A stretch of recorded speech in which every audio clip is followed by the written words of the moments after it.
不是那个浏览器，浏览器的话要给它网址，它这个是显示器而已，不必给它网址。那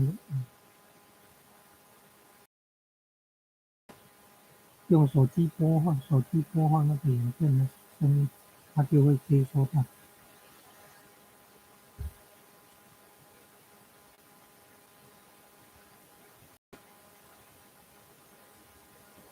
多少人在看这里面显示出来。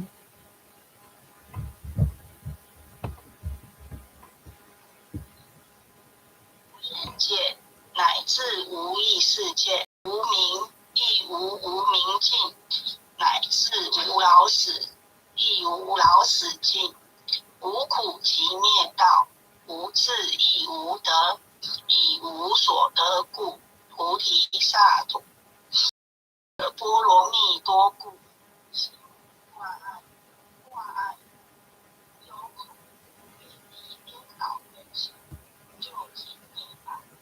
三世诸佛般若波罗蜜多得阿耨多罗三藐三菩提。这个荧幕直播是显那个叫显示器，那好不容易操作。这是从左边这个场景，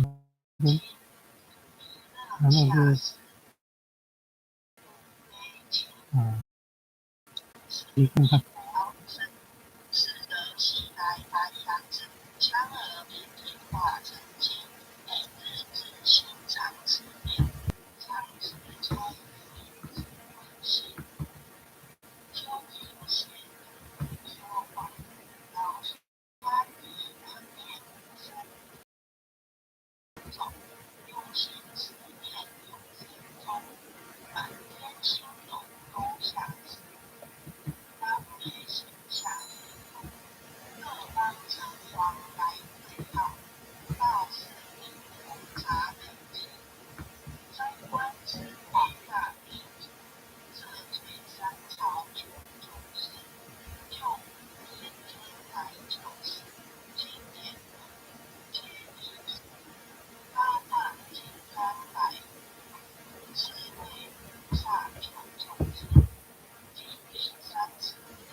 它竟然显示说有两场即时串流直播了。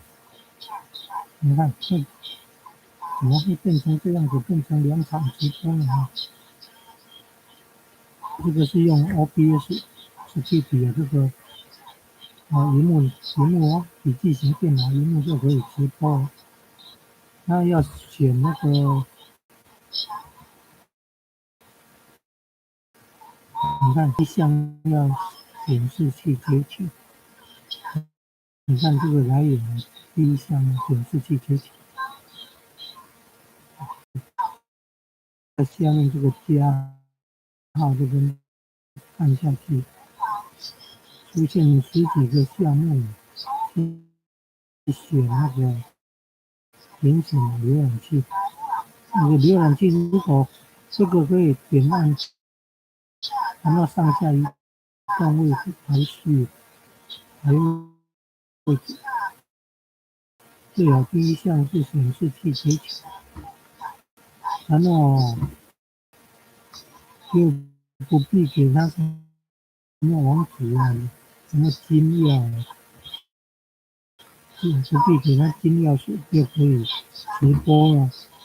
但是声音是从这个播放手机的影片的声音呢，它会截取到那个声音。那画面就是可能是这个，跑到哪按播那个，你看到这出现了直播呢。那这个要按下去，看看它的有没有声音。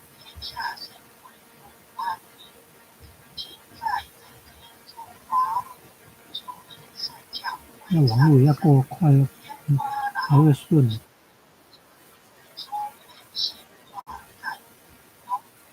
如果网络太慢的话，它会声音会有的会漏掉，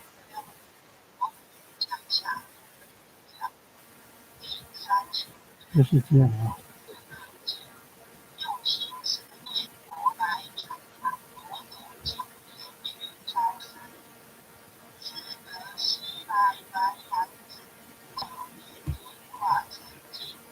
你竟然可以有2场的串联，2场的直播了，这是第2场了。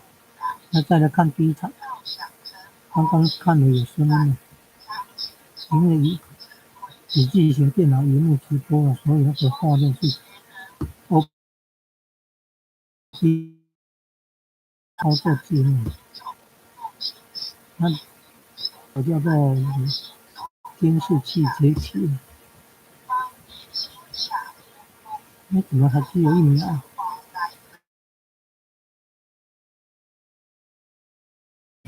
我以为打开的话，它就不会跑到别人影片。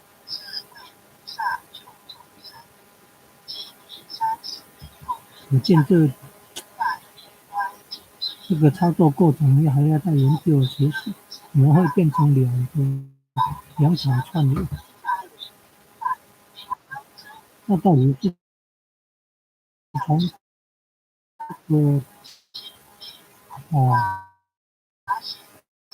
工作室这边右边控进行直播，右上角那边有个摄影机小图，然后有加号，按下去，然后这个像是进行直播，可能也是做这个动作才会造成2场直播了。一个是从工作室产生的一个是从这个自己频道的首页点按那个进行直播，还会造成2